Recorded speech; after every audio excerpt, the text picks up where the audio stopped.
Oh, hello, bakers. I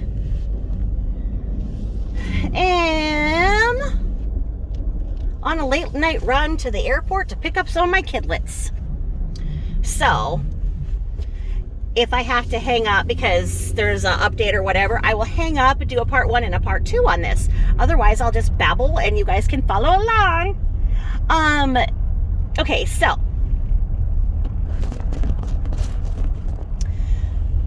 I got the sleep headband, and I have mixed reviews on it. I don't know. Maybe I have a little head. Maybe that's my problem. I have a pinhead. It's my problem. I don't know. Anyway, I think that with YouTube's anything, there's storytelling. And, you know, from the people who didn't have anything, they told stories around campfires, and that's how they settled. And so I think that story times at night, whatever they may be, are comforting, right? And so I like to listen to YouTubes before I go to sleep. And my iPods were weird, and they have all the fire things and everything, and my ear holes are really small. They're still virgin. And so my little virgin ear holes don't do well with the freaking big ass AirPods. So, this sleep headband thing tends to work, but like I can't even stand it being on my head. So I pretty much put it under my head, and the microphones in them, the speakers are flat, so it works. It's good. So here I am, you know, sleeping. It's fine. And apparently my thing was going, you know, through videos or whatever, and it hit her. Oh yeah, so I'm awakened by the screeching of the dog by the LBL, and I am telling you, it makes me so sad how she talks to Friday. I've said it in the last couple of weeks. It's just gross. It's like when she had, you know, Bella and Pom Pom. She just has Pom Pom, but, you know, Bella was disgusting. You know, she said she was deaf, which is why she had to shriek at her, which doesn't make any sense. I don't know of anybody shrieking at Helen Keller and it going over very well, but, you know, who knows what her and Annie Sullivan did. I don't know. Anyway, she just talks to Friday like he's a second-class citizen. Like, saying that to a dog, like, I don't want you in there when I'm not there, about her bedroom. Get out of there. I don't want you in there when I'm not in there. Like, a dog's supposed to understand that, but the tone in which she says it, it's just vile. It's vile. So, you know, she's talking like that. And I'm just like, ugh. And then it went into the next one. And I think I can say that, yeah, consensually, I probably went to the next one to see if it was any better. And she was in this mood. She's in this pissy mood because she knows that she has no content and that me and the others have called her out on everything. So she's not getting away with anything. She can get away with something to a very, very short extent at this point, because every area in which she inhibits, the little locales start to know of her scams. And so she'll go to a different area of town until she moves. And she's getting boxed in, as she always does, and that's why she'll move. And that's probably why she reached out to Carol, her mommy, because she's probably trying to get it that Carol's gonna get her a sweet pad to live in to come back to Boston, because she's not getting away with her scams. And she wants to act like she's the realest YouTuber out there, that, you know, when she sells, she's selling. She is not like her little... Okay. Those of you who know what I'm talking about, she has had this obsession with this younger YouTuber who is Jewish, single, a jewelry maker, has parents that support her, and basically LBL stalks her to the point in which she would wear her skin if she could, okay? And she wants to act like anything she does, she hates. Well, being this YouTuber that repeatedly says, if you don't like somebody, why would you watch them? Yet she watches people and hates them. So she's talking about how this other person says they're not selling, but they're selling. She wouldn't do anything like that. She's just obvious. Oh, so that's why every other day she has to sit there and tell us, oh, life of a jewelry maker and what she's wearing. And oh, she really likes her necklace from Hitchcock Madrona or whatever. She's been talking about that stupid, ugly necklace for how long? And complaining about it. Okay? At first, she thought she was such hot shit because she had this. I've never heard of this brand. I do apologize if it's some brand I'm supposed to know. Okay, or that they've saved humanity and I didn't know. I don't know. But she was pimping it and thinking that she was getting the reputation out so that this person would be thankful to her because she's a big fat YouTuber. And it didn't work. And then, of course, the chain was not to her liking after how many wears and whatnot and non-bathing. And so she went and took tried to take the necklace back to Alfred Hitchcock or whatever, and they told her to piss up her rope. That, you know, she's had it long enough. This is wear and tear. That's that. They wouldn't do anything for her. So then she was so mad about them and everything, and now she's back to acting like everybody wants to know what she's wearing. Like, people are just like all over, running out of the bushes, the paparazzi, like, what are you wearing? What are you wearing, Miss Langer? What are you wearing? Oh, wow. Who's that blush by? Nobody's asking. Nobody cares. Not in the history of mankind has anybody wanted to know what Miss Lori Beth Langer is wearing. Because they want to do that too. Nobody. That she wants to act like she has her gig down so much and that she is actually a celeb and she is gifting us with the knowledge of what she's wearing and who it's by.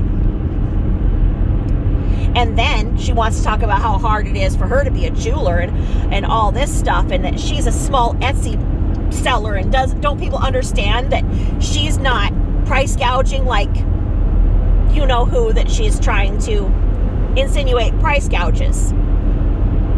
This girl that she's obsessed with, she goes and does everything this girl does, talks about everything this girl does, wants to be this girl to the effect that she found her parents in California and started a conversation with them, to the fact that those people thought she was so creepy.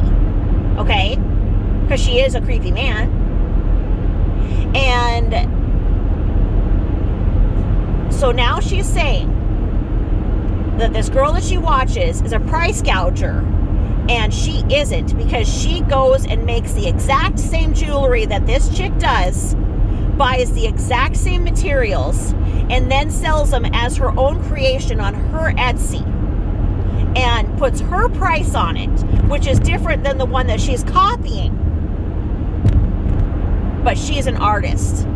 I pretty much thought that an artist was somebody who thought of their own ideas, but she wants to act like her way of artistry is having this out-of-body experience, and she doesn't know what she's doing, and this craft just comes to her. But yet she's making it exactly as somebody else, buying the same materials as somebody else. But she's different. So then she blabs that she bought a necklace from an Etsy seller. And she doesn't like the chain they had on this. And that they talked to her like, oh, obviously 925 means sterling silver or whatever. I don't understand if she's saying they said that to her, or she's saying she did not understand that 925 is sterling silver. I couldn't understand it, but you know, she's a jeweler. So I can't imagine that confusion being something that would be real. Bottom line is, if she's a real jeweler and she's really an Etsy seller, she knows damn well that the art and the cost is in the pendant and the chain is whatever. Somebody else can replace it with a more expensive chain. The money you spent isn't in the chain. Those are wholesale. The craft is in the pendant, blah, blah, blah, blah, blah. But here she wants to go and attack all these Etsy sellers, yet if she's attacked, then Etsy should be closed down.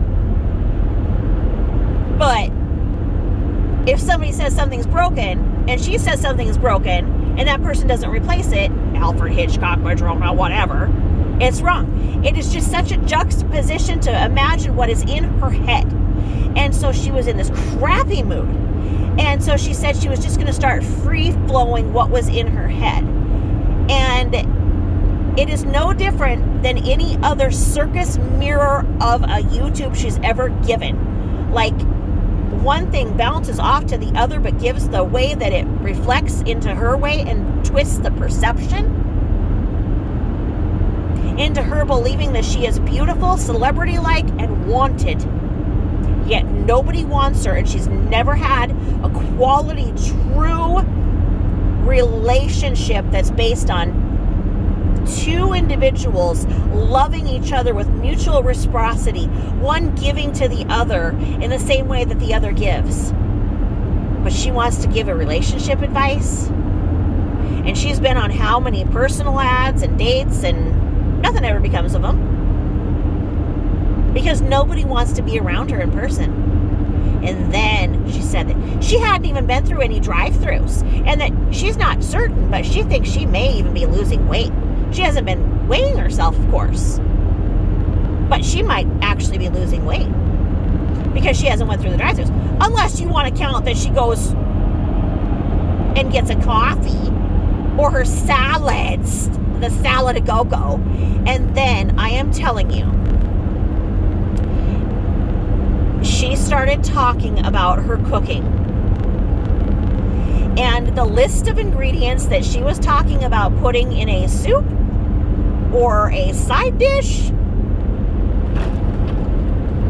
I am going to save that. So when I'm at that point the next time, there will be a next time with my Crohn's or a flu, where I'll want to vomit so bad. But I just can't get that. I will listen to what she's saying she puts in her cheat soups. She wants to act like she is some 1985 housewife that should just go and make a cookbook of all of her brilliant recipes that she makes, because yeah, sure, she's cheating because she uses some chicken stock. Okay, fine. And yeah, the noodles, it's 2 packs of ramen. And then, a handful of mixed vegetables. And then some ginger, but then she sautés this up. But it was just weird things like this going into that, and it's like, hey, Bish, just make a thing of ramen. Because then she's like, well, and you can do that because then you can use those spice packs. And then you add some soy sauce. Okay, so you got chicken stock in there. And then you're going to put 2 things of the whole ramen salt and soy sauce. And then the ginger. And then she's going to saute up some spinach. Shut up, you're not making pho, whatever it is. You're not making it. You're not doing anything. It doesn't make any sense what you're doing at all. It never does. Just like the tahini. When she was talking about making tahini. Doesn't make sense, because basically what she was saying, she was making tahini out of what is actually tahini.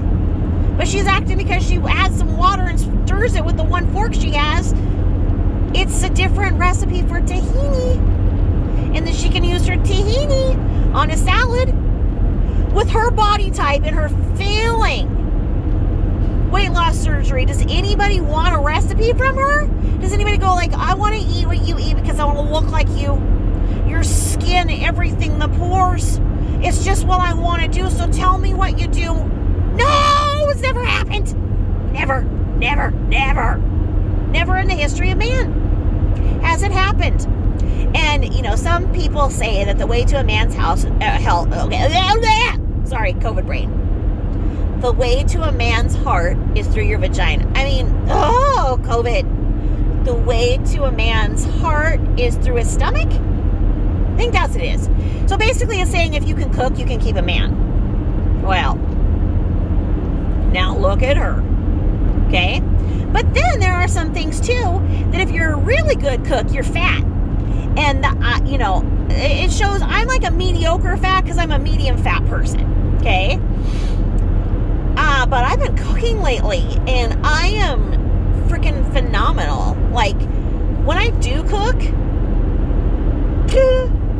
yeah, okay, it's not often. It's not often at all.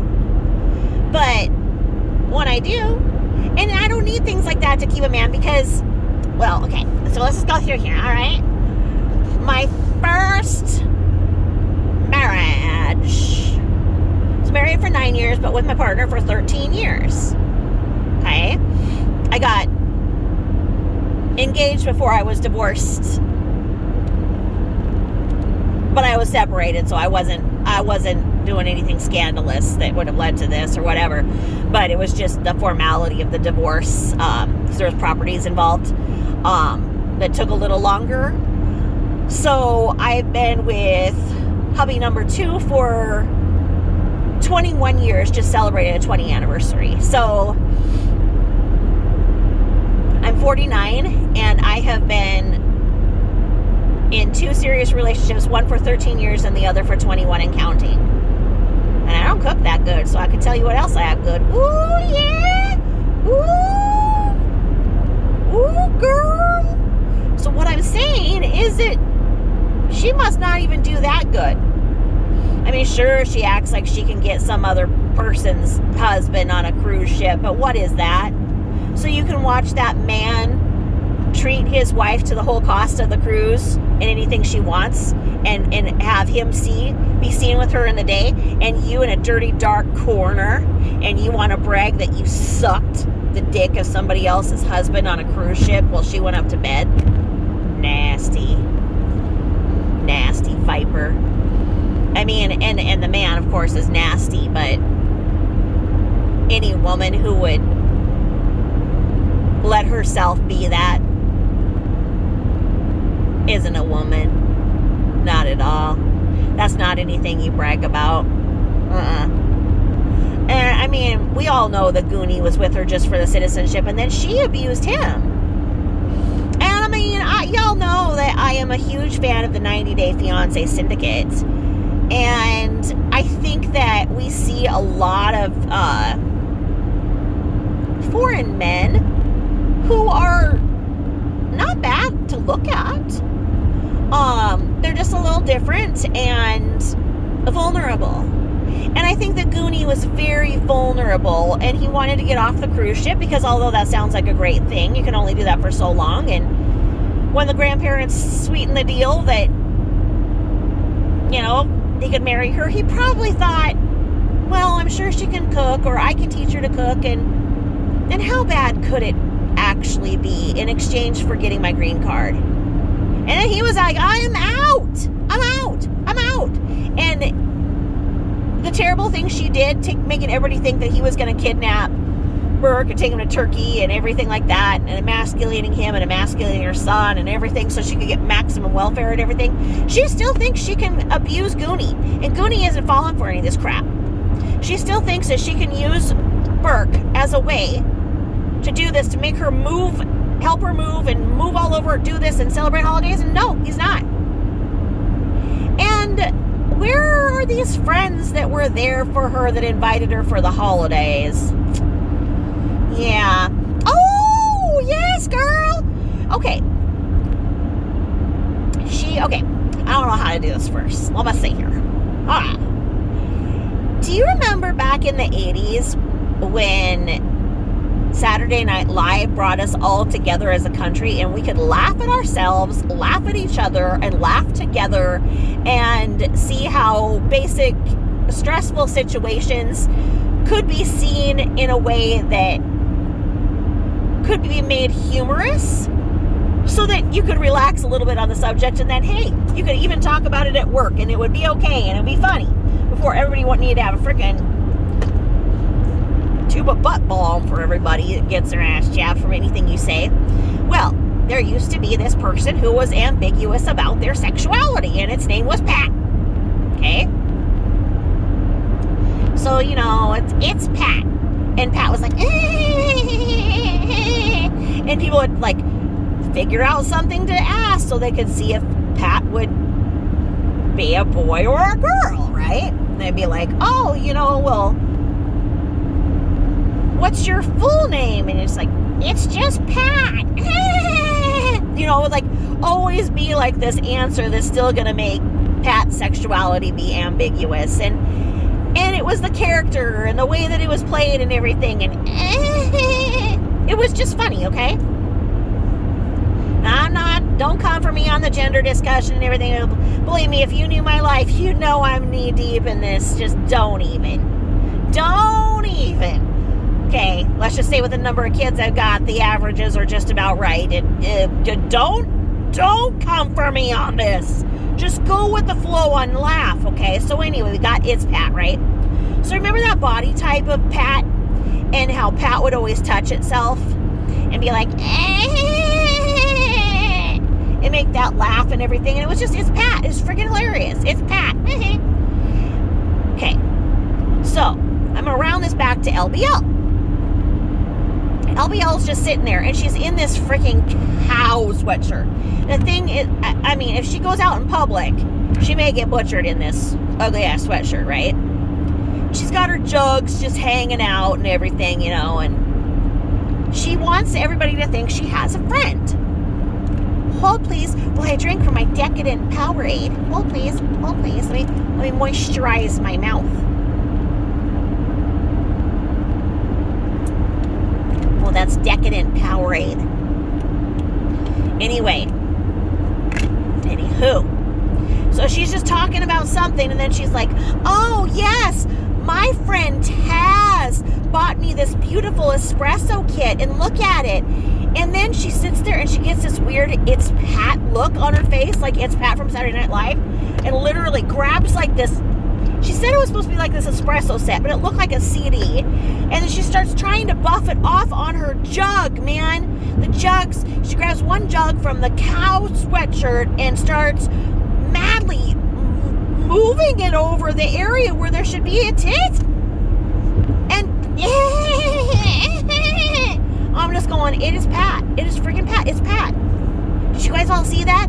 She wants people to think that she has a friend. So I was like, oh, my friend got me this. Oh, no, you probably just ripped it off from Savers or got it at Marshall's or whatever. So what? Now what? You have 4 dishes? You have your salad bowl trough that's a serving bowl for a family of 6 that you put that in and violently stab vegetables at and clang. And then your clear serving platter that is your plate. And now this. And then, let's just talk about these jugs all hanging out in that sweatshirt, okay? Oh, she wants to act like she has sciatica and everything. No, you have back problems because of the way that you're letting those boulders hang down. She does not know how to get a good and supportive bra, okay? One time when she was trying to be a famous YouTuber, she started acting like she was going to be trying bras and giving feedback on them. And it showed more and more that she doesn't know. And she's not a good woman in knowing what a good supportive bra is for her age group. And, you know, and you should have a good bra at any age, you know, to prevent this. But especially if I've got some jug issues, okay? And yes, I should have a breast reduction. Yes, I should. And every single person who's had a breast reduction is happy. I've not ever talked to anybody who isn't, okay? And here's the thing, is that when I wanted to get my breasts done, it was, let's say, 18 years ago. And I had to go and stand naked, well, with shorts on, those like surgical shorts, so topless. And the male doctor took repeated Polaroids of my breasts. And it then went in front of a panel because they denied my request to have a breast reduction. And I was a 40G at that point. I'm 5 foot and I'm a 40G. And I'm a medium fat person. And I wasn't that fat then. So it was just these big knockers too, right? So I appealed the decision, and so it went in front of a appeals board, and it humiliated me that there are these people at a medical board passing around my Polaroids and then still denying me. Like, well, what are you looking at those pictures for, you bunch of damn pervs? But then were you like, oh no, these are the best ones ever, we can't we can't mess with God's work. Was that what it was? I don't know. Because I'm telling you, I get enough hate for what I am naturally endowed with. I mean, I'm not kidding. I've had people want to freaking kill me because they think that I got these. They're people... My own stupid mother doesn't believe that I don't have implants. I don't talk to her often. I don't see her often. But she doesn't even believe me. Because I got like all the boob genes in the family. So anyway, I am very careful to wear an extremely supportive bra. And even before plus size bras, if you will, were more mainstream, I would go to like a store that specializes in mastectomies and revision to be fitted and with the best bra that there's out there to support so that my back wouldn't hurt worse. Like, I'm not kidding you. But now I know exactly what kind of bra I need, and Nordstrom is great for fitting and whatnot. And so, you know, if you can't afford anything, just go into Nordstrom. Okay, here's the thing. Go into Nordstrom and get fitted, okay? Go to Nordstrom, get fitted. They'll tell you, and then have them write it down, and then you can go onto Poshmark or eBay or whatever and look for the bra they recommended at a much cheaper price. Just do it. Or look at the size that they recommended and look and see if they have it at the rack, the Nordstrom rack. Do not go to Victoria's Secret if you actually have tits, okay? Because back when you could still do things like this, they told me to get out of their store because I was like, hi, because I would like to look like this person on the runway with my jogs. Yeah, their bras do not fit real boobs, okay? And they told me that I could go ahead and just take my ass down to Lane Bryant. I'm like, in those bras, the Kachik and all that, oh no, they are not supportive. They are not what I am talking about. You need something that has... basically when I put mine on, they can walk away. They can walk themselves up into the washer and everything. And they are bulletproof. I'm not kidding you. So she should have a supportive bra, which really would make her look not so it's paddish. If she had a decent bra on, it would look like she got a lift. It really would. And that's one of my things now that the doctors themselves, you know, are now I've had, you know, 3 doctors say get a breast reduction. Either one, you cannot come back here for anything pain related on your shoulder and back until you have a breast reduction. And I've had a female surgeon approve me, but I haven't done it. I don't know what my issue is. I think I'm afraid of my gut fat sticking out more than my boobs. And so if I were to go on to a fitness thing and lose weight, then I might, but I don't really have a problem with sag or anything because I am so meticulous about my supportive bras. And I just feel like with as much time as she sits there and tries to go to the makeup area and everything and talk about things that she doesn't know what she's talking about, but wants other people are captive audiences to her in the makeup department because she's so loud, so obnoxious, and people think she's going to buy. So she thinks she can own the whole makeup area, but the second she's gone, they're laughing, and while she's there, they're texting back and forth about her. Trust me on this. I've been behind the scenes. But she should go and get a good fitting and get a good bra, and if she wants to do a GoFundMe for that, you know what? Yeah. That's something that I would not even have a problem with. Or she could just have Carol pay for her to have a good bra. I'm not kidding. It would look good on her because when she's wearing things right now, it takes away. It really does. It would go a long way for her. It could really help. So she was just saying, like, she's depressed, and I think even her clickbait was that this may be the end of her YouTube. And she's done this before. It's all cyclical. It's sick and it's cyclical. She wants to sit there and try to get attention any way she can. And here her idiots will be like, oh, don't leave. You're the only reason I'm alive. Oh, I love your stuff. Oh, you're the best pet mama out there. Oh, don't. Oh, I love you. Like, whatever. Look, I am up to 101 subscribers, okay? I've got 101 subbies, okay? Yeah, look at me here. That's me. Look at me shine, okay? Because I will tell you that my 101 are quality people that believe in the power of the truth, okay? So she can have her 10,000 ass-kissing trolls. I don't care. Because the reason why they're watching her is because she's a clown.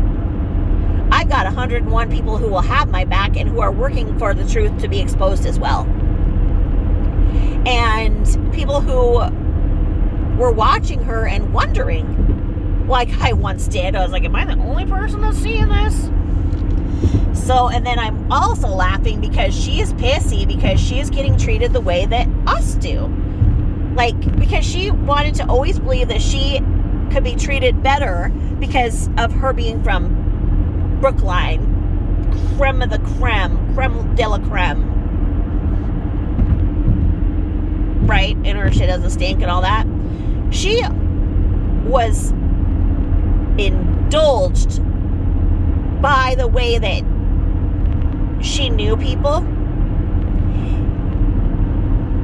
and her family connections. She no longer has that. She alone is a huge part of the opioid epidemic.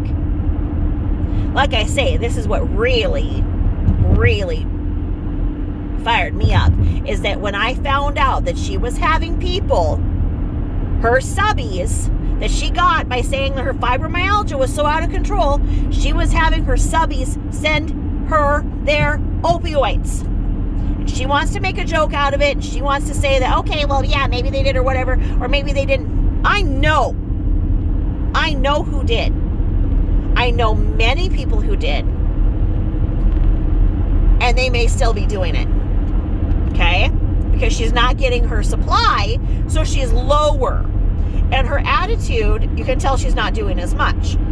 So she's getting a taste of what it's like to really have to go to a doctor now, really have to abide by the stringent rules because of people like her that have a pill problem, unlike people like me that have a pain problem. People like her ruined it for all people. So, basically, when you go into a pain doctor now, well, you don't even have a choice. You say you're in pain after like 3 days after your surgery or whatever, and your surgeon says, yeah, screw off, I'd like you to take some Tylenol an extra day, and I'm not responsible for it, go to pain management. Pain management takes a while to get in. Well, pain management isn't going to just give you pills, okay? It's a business just like any other. And they are going to get you for everything that they can, which means injections, physical therapy, and if you are lucky, a very small and strictly monitored supply of pain control. Now, what if you're a nervous person with a nervous animal and you don't like nervous animals, but you make your animals nervous? Good question. You cannot both be prescribed something for anxiety and pain. That is a no-no now by the DEA, and you cannot have both because too many people took both, not in the way they were supposed to, and the drug combos are what kill people. So, we know we all had to hear about the injection, and we all know that a doctor had to, they all had to do the javelin to get the thing in her big ass. But now I know that she's in pain management because she's bitching about having to go to physical therapy. And she can't believe that her doctor referred her all the way over to the other side where she has to go to get her physical therapy. You know what? If you were actually in pain, you get up every day to drive Herbie the Love Bug around to the dollar stores and haunt them and return your dollar nail polish to get a new bottle of nail polish to return the next day. you can do some physical therapy. And now watch, it's coming. Oh, here I am, clairvoyant like her. Oh, yes, I'm a seer. Watch. She's going to start pulling out the camera and start vlogging her physical therapy again. Do you remember how ridiculous it was?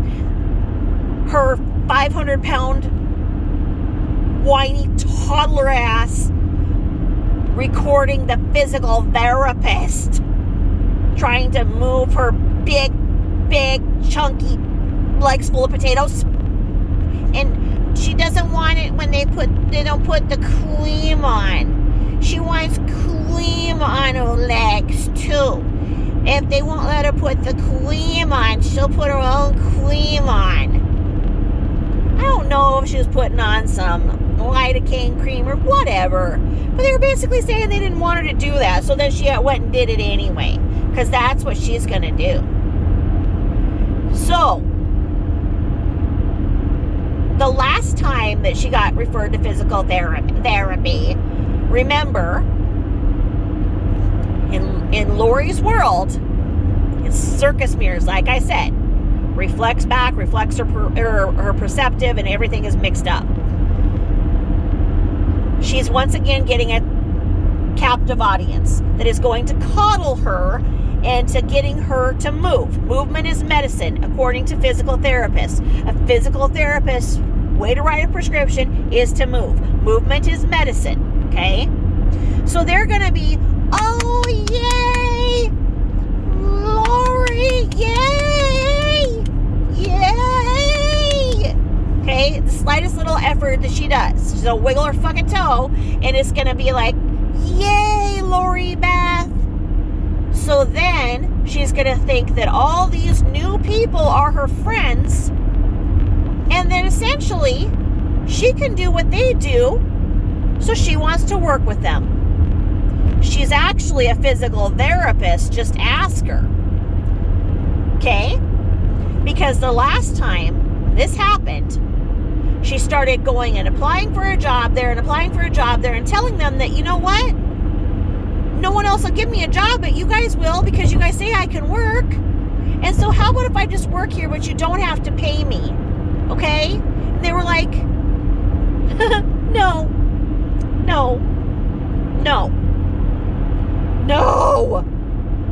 And she kept begging them, okay? She's obnoxious and has no ability to see when people just don't want her there. And like I say, you can't show any relationship of anybody who's wanted to be with her for her that isn't in it because she's trying to con them into something that she's getting more out of, or that they aren't paid or trying to get something from her. There's no way. And I don't get it. Like I said, I was engaged before I was officially divorced. But while I was separated, I didn't have any friends because my first husband was very controlling. And I could not have any friends or talk to anybody, and so I come out of this divorce and I'm just afraid. And I don't have any friends or anything. Well, let me tell you how fast you get friends when you are single and ready to mingle. And you have a little coin in your pocket. Yeah, because that's the thing I don't like, is how many friends you get when you have money, and then you're a broke asshole. You don't have any friends. But anyway, I digress. I had so many freaking friends I couldn't keep count. I had to just go out on my own because I didn't want to have to deal with everybody wanting to go out and getting me drunk and coming over to my place and everything. And it's like, and then I just go out. I go out by myself. I was gonna say I'd go out drunk by myself, but I didn't. I go out by myself, and then I meet more and more friends, and it's just like, I don't get it. Like, if you are single and fun, you have friends. She's single. She thinks she's fun, but she can't even get friends. Like, I would think that somebody could be your friend, but really it doesn't. I mean, like I say, back when I knew her, I was a friend, but still, it took me 2.5 seconds to say something ain't right. Something ain't right here. But, I didn't have anybody to agree with me, and according to her, she's wonderful, so who am I to question anything? But it didn't take me long, but still, I am always astounded as to how she cannot keep a friend. And when she goes back, oh Lord, when she was talking about the food and the way that it makes me want to gag, they're talking about tuna. And she's talking about how she likes it gushy and mushy. And her friend's mom made the tuna, just like she likes it mushy. She likes mushy tuna. Like, great, why don't you and Gucci go share a freaking can of Fancy Feast and call it a night? Okay? Talk about how you like mushy, gushy things. My God, she was saying that she likes her tuna fish so mushy and gushy and mashed up that it sticks to the roof of her mouth. Just think about that for a minute, would ya? Okay? Yeah, you're welcome. I had to think about it too. But she does things like in there, oh, my friend's mother. Yeah, I'm sure it was the same two friends that are actually sisters, because it's not even like she could have a naturally occurring two different families being friends with her for any period of time. She's that repulsive. And if she could change, she would have by now, but she doesn't think anything's wrong with her at all. At all. At all. So, that was my experience with the LBL YouTubing this week. How was yours? I'm going to dabble. And talk about a couple of other things. And I know that there's going to be some trolls who'll be like, why don't you keep it to the LBL topic, why don't you? Just watch. Somebody's going to say that. Just watch. Be like, yeah, why don't you stick to this, Darlene? But I want to talk about a couple of other things. I don't want to make another video. I want to talk about a couple other things. If somebody wants to listen, great. If they don't want to, then I have to. Like I say, I've got 101 subbies, and maybe they want to hear me talk about something else. Well, maybe I'm a very interesting person. We don't know. Maybe I am or not. I don't know. I moved after I got remarried. I moved from all my friends. And so I don't know how long of those friendships would have really stayed. I mean, still I keep in touch with some of them. But when I wasn't there being the fun time gal, I lost a lot of my friends. And then, like I say, when I had money, then I had all kinds of friends. And those ones aren't there anymore. And I got exploited because I'm a dumbass. And I'm a sucker for people. And if I have anything, I'll give somebody something. But on that note, it doesn't have to be money, okay? Which, yes, believe me, I've given everybody else furniture, clothing, you name it. You name it. But what I'm here to say is that I've always kept a little supply of sunscreen or granola bars. And so when I see a homeless person or a homeless family, God forbid, begging, I don't give them money. I do give them sunscreen or a granola bar, whichever I have. And when I lived on the West Coast, down in SoCal, I believe that my sunscreen made a huge difference. And that pays off, because then they're not going to get the skin cancer either, that would make them even more poor off. And they certainly can't afford sunscreen if they're out there. So, like I say, you don't always have to give money. But if you have something to give, give it, as long as you're in a safe area to do so, and you're not stopping traffic to do so. That's my 2 cents worth that I'd like to leave you with. And thank you so much for taking this ride down to the airport with me. My daughter's flight was 4 hours delayed. I'm just glad that they were still able to get a flight out at this late hour, because it was real close to not, and you know how that goes. My newest adopted daughter,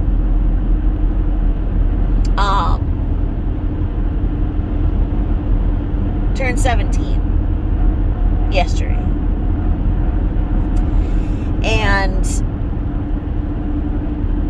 my goal in having her is to give her a safe place, a nest that she knows she can come home to and is predictable, and there's food, and there's nothing that she can do that's going to get her in trouble per se.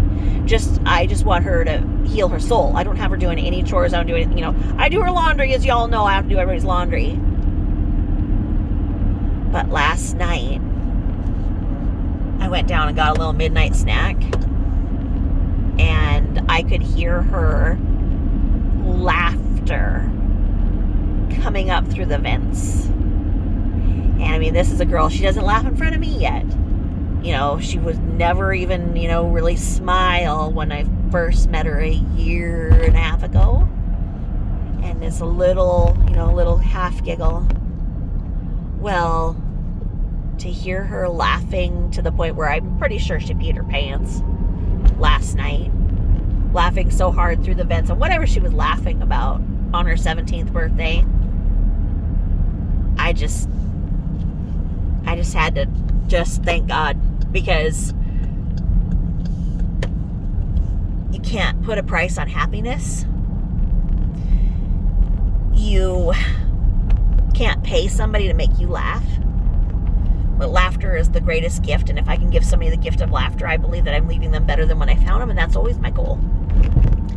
And so there was no present I could have got her. There was nothing I could have done that would have made me smile through my soul like I did last night, hearing her cackling, laughing. And she got herself her first little pedicure and manicure, because her money is her money. It's no longer able to be stolen from her family. So yeah, I hope that warms your guys' heart too, to know that she's laughing. That's my goal. That's my goal. And that's the biggest problem I have, is like, my kids laugh, and they laugh loud, and they laugh hard, and they laugh. Not too many tears in my house. I do have laughter. And like I say, I just love it. So have a great week. I will talk to you all soon. Bye-bye.